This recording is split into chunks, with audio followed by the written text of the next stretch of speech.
Selamat pagi Bapak Ibu sekalian, terutama untuk ibu-ibu. Kembali bertemu dengan saya, Bu Kristi Alamanda. Ibu-ibu sekalian, beserta para perempuan, kali ini saya ingin menyampaikan ketika perempuan ingin menemukan pasangan hidup. Tapi ibu-ibu utamanya yang sudah memiliki anak perempuan yang sudah waktunya memang ingin mendapatkan pasangan hidup, bagi ibu-ibu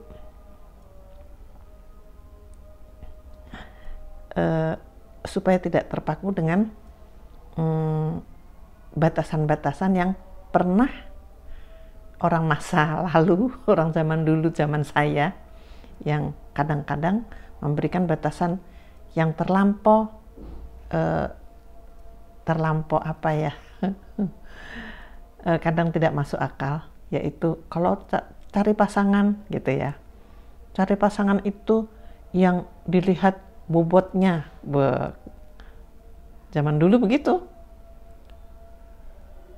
bebetnya, serem, bobot bibitnya. Waduh, untuk anak zaman sekarang hal-hal seperti itu harus dijabarkan, ya. Kalau dijabarkan nggak selesai-selesai. Tetapi berilah kebebasan bagi mereka, tapi tanpa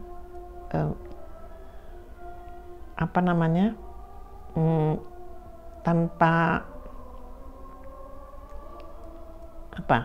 membuat mereka menjadi tidak bisa bergerak, ya. Memang artinya di sini ada kebebasan pribadi yang menjadi haknya dia. Nah, sekarang buat kalian perempuan-perempuan muda, ya, para wanita yang sudah cukup masanya untuk mendapatkan pasangan, ya, perhatikan ini. Untuk mendapatkan itu ada 3 hal yang harus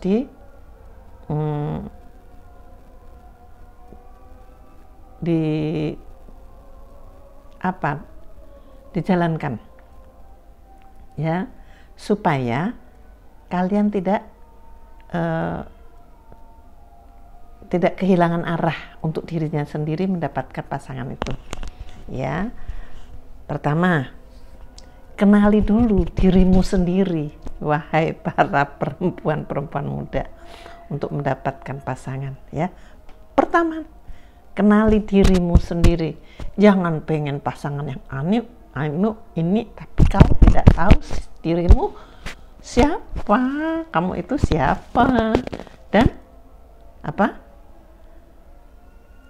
kamu tahu nggak kelebihanmu apa, ya.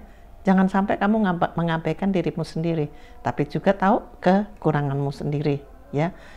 Kenali dirimu sendiri, siapa dirimu, ya, dari keluarga mana, terus kamu punya kelebihan apa, ya, harus kamu kenal, gali betul kelebihanmu itu. Bagaimanapun juga seorang perempuan harus tahu kualitasnya sendiri, ya. Terus kekuranganmu apa? Kekurangan ini yang nanti secara bertahap harus bisa diperbaiki, ya. Nah, itu yang pertama. Yang pertama kali harus itu, ya. Kedua, ya, di situ mulai bertahap langkah berikutnya. Mulailah cari mengenal banyak orang, ya, di tempat yang tepat, ya, yang tepat bagi dirimu, ya. Misalnya kamu ingin punya teman yang kuat agamanya, ya, pergilah ke lingkungan mereka yang cukup rajin beribadah, berusaha belajar mengenali keimanannya, ya. Jangan di tempat yang mereka yang suka nongkrong-nongkrong, ya. Tapi kalau misalnya kamu ingin sekali, ya, ingin sekali punya teman-teman yang berasal dari pendidikan sekolah yang cukup baik, ya, berkenalan, masukin komunitas mereka yang memiliki pendidikan yang cukup baik, ya. Dan kalau perlu, masuklah dalam kegiatan komunitas-komunitas yang sesuai dengan keinginanmu, supaya kamu berada di lingkungan orang-orang yang sesuai dengan dirimu, ya. Misalnya kamu ingin senang dengan di lingkungan orang-orang yang senang berkesenian, katakanlah hobi menyanyi, carilah di lingkungan komunitas seperti itu. Karena jangan sampai kamu salah di lingkungan para latihan karate misalnya, ya, bisa aja kamu di situ, tapi kembali kamu harus fokus kepada tujuanmu, ya, ingin mencari pasangan yang untuk pasangan hidup, ya. Nah, dari situ kalian semua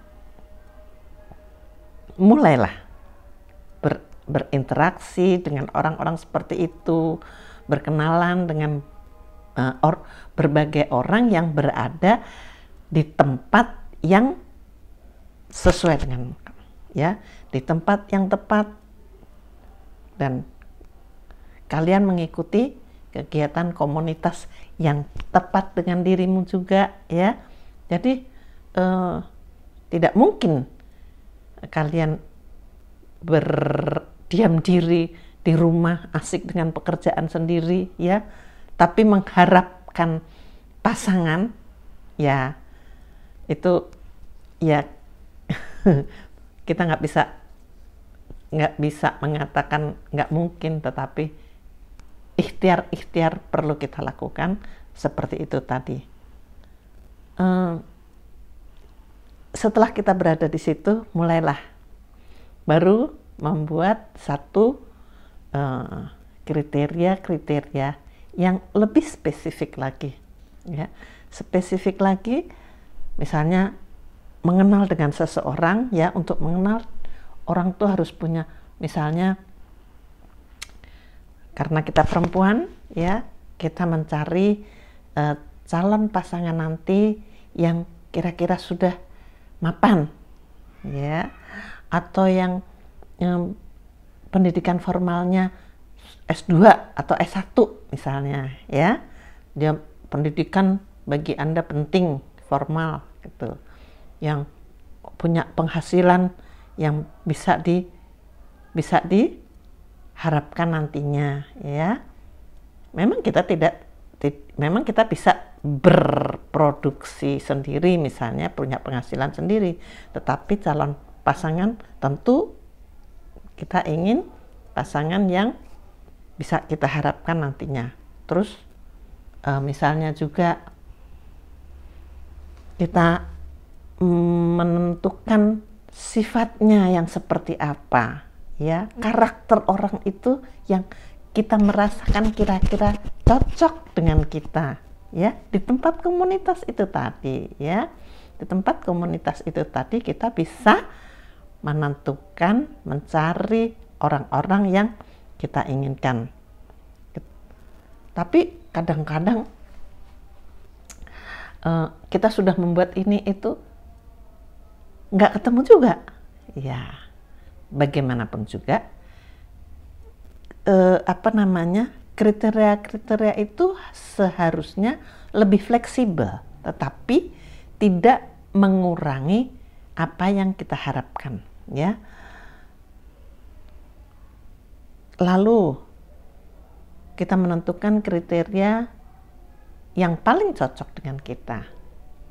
Orang itu kalau diajak berinteraksi, satu nyambung. Sedihnya kan kita kalau misalnya memaksakan diri dengan orang yang tidak nyambung kan, kita ngomong apa dia ngomong apa ya, kita berharap apa dia impiannya apa ya. Paling penting nyambung. Kalau ngomong nyambung, keinginan kita apa nyambung gitu ya, terus hal-hal yang ingin kita bangun nyambung ya, bukan sekedar nyambung aja, dia bisa kira-kira melengkapi apa yang kita impikan nantinya ya. Jika semuanya itu sudah dijalankan, jangan lupa satu, berdoa ya. Kita juga harus berdoa, karena apa? Menentukan pasangan itu bukan semata-mata kuasa kita, bukan? Kita tidak bisa 100% menentukan oh itu pasangan kita ya, karena ada ayatnya yang sudah dipersatukan jangan dicerai-beraikan. Jadi nanti jangan sampai ketika nanti sudah menikah lalu baru menyesali, jangan ya, karena kalau sudah melangkah kepada pernikahan itu adalah menjadi tanggung jawab kita sendiri yang telah memilih pasangan ya. Apabila nggak dapat juga ya, akhirnya ya harus keluarga, kita serahkan kepada keluarga yang mau membantu ya, tanpa mengabaikan ketentuan-ketentuan yang tadi ya, yaitu mengenali diri sendiri. Terus kita sudah menemui banyak orang di satu komunitas kita ya, terus kita sudah membuat kriteria segala macam ya. Nah, kita boleh juga berusaha misalnya melalui layanan online, tetapi itu tidak harus menjadi seperti itu. Ada juga layanan online, tetapi buat saya ya hati-hatilah. Yang jelas berhati-hati memilih pasangan hidup ya, karena itu nanti kelak akan menjadi tanggung jawab yang tidak boleh ditinggalkan begitu saja setelah memasuki pernikahan. Oke, terima kasih.